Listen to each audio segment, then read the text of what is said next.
Well, good afternoon. I'm glad that you came back. I think many of you may have seen my teaser, and I'm glad that you're here with us. We're about to have an exciting show this evening. Again, my name is Tim Alston, and I'm glad to be here and serving you and serving with you as your podcaster. Welcome to the Tim Alston Show's Thursday episode, which is entitled, if I can get my screens right here, which is entitled The 10 Commandments of Leadership. The 10 Commandments of Leadership. Okay, what's going on here? I'm still learning the technology, but I'll get there. Okay. All right. Are we there? All right.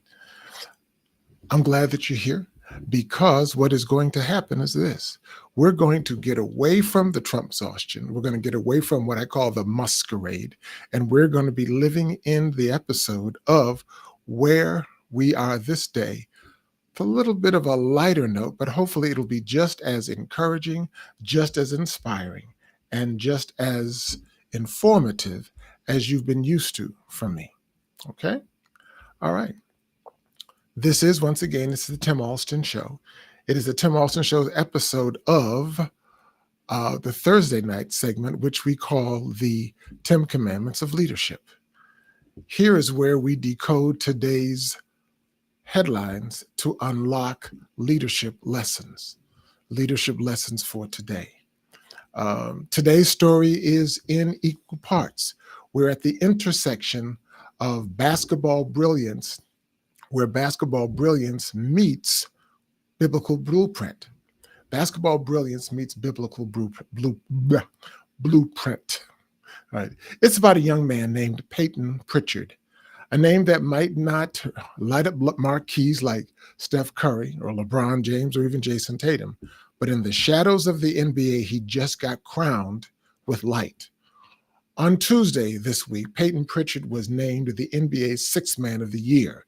A Role Players Award? Yes, but also one of the league's most strategic honors, because six men, well, they changed the game.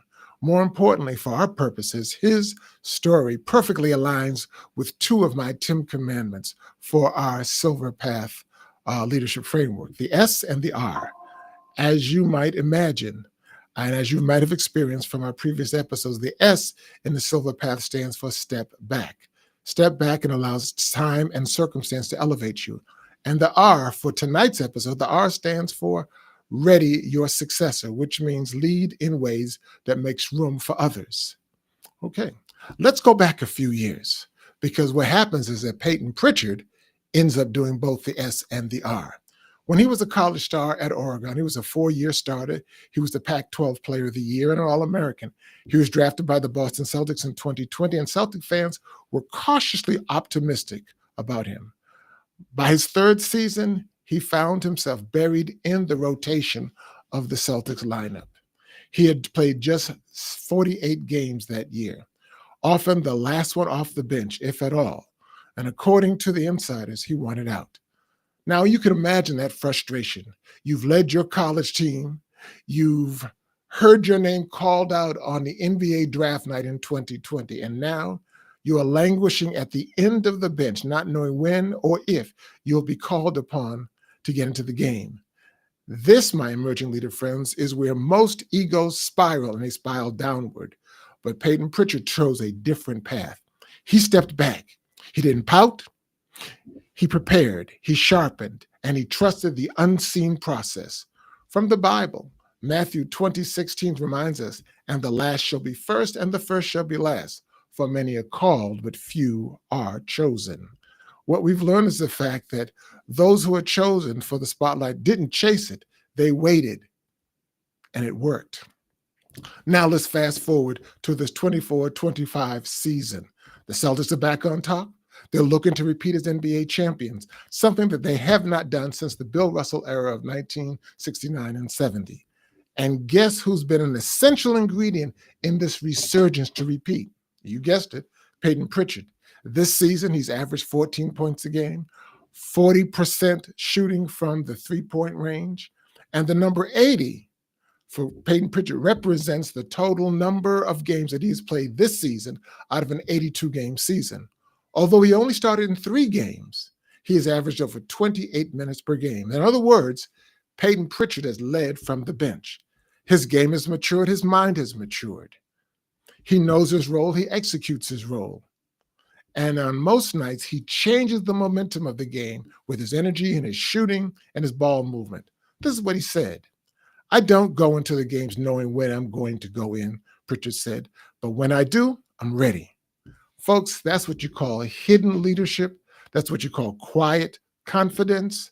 And that's what you call where preparation meets opportunity. As I've often said, leadership is not always loud. Sometimes it shows up in the 6-minute mark of an NBA game, and it turns the game around. Now, here's the beautiful part, a historical note. The NBA Sixth Man of the Year legend was John Havlicek. The award was named after. He was a Celtics legend who made the sixth man role iconic. Havlicek came off the bench. I remember seeing it as a kid. He outplayed the starters. He energized the team. He changed the outcomes. Does that sound familiar? Now, 50 years later, another Celtic, Peyton Pritchard, is carrying that torch. He's not just filling a role. He's living out that R of the silver path, readying his successors. How? Because everything he's doing, the poise, the work ethic, the intentional humility, is training the next wave of leaders, not just in Boston, but across the NBA. Peyton Pritchard is showing what a modern NBA teammate can look like. Self-aware, resilient, energizing, and unselfish.